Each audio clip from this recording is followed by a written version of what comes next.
शिक्षिका म्हणू लागला ते आमचे मोठे भाग्य. तुमच्या मैत्रीच्या नात्याला शब्दात मान्य अशक्य. शाळेचे मुख्याध्यापक आदरणीय मेंगनवालकर आम्हाला इंग्रजी शिकवायचे. सुरुवातीला आम्हाला त्यांचं नावही ऐकलं तरी खूप भीती वाटायची. कारण आमच्या आधीचे बॅचचे विद्यार्थी म्हणायचे की सर खूप कडक आहे.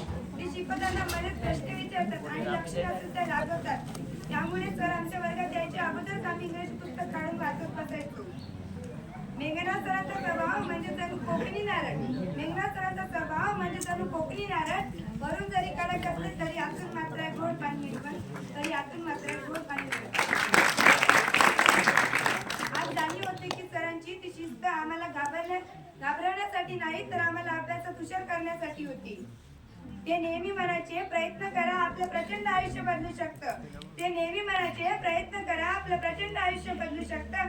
तुमच्या मार्गदर्शनामुळे सर आम्हाला आमचं स्वप्न दिसतं. इंग्रजीच्या तासाला सरांनी लाईफ लेसनची अशी काही लावली होती का? इंग्रजीच्या तासाला सरांनी लाईफ लेसनची अशी लावली होती काही का?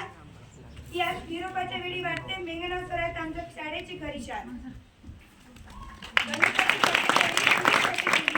गणिताची कठीण गोडी तुम्हीच सोपी केली. तुमच्यामुळेच आमची भीती कुठल्या कुठे पडून गेली. सूत्रे आणि पाढे तुम्हीच आमच्या मनात रुजवले. गणिताच्या जगात आम्हाला तुम्हीच चालायला शिकवले. गणिताविषयी म्हटलं की अनेकांच्या पोटात घोडा येतो. पण कुपाट सरांनी आमचा गणिताविषयी खूप पक्का केला. सरांनी गणित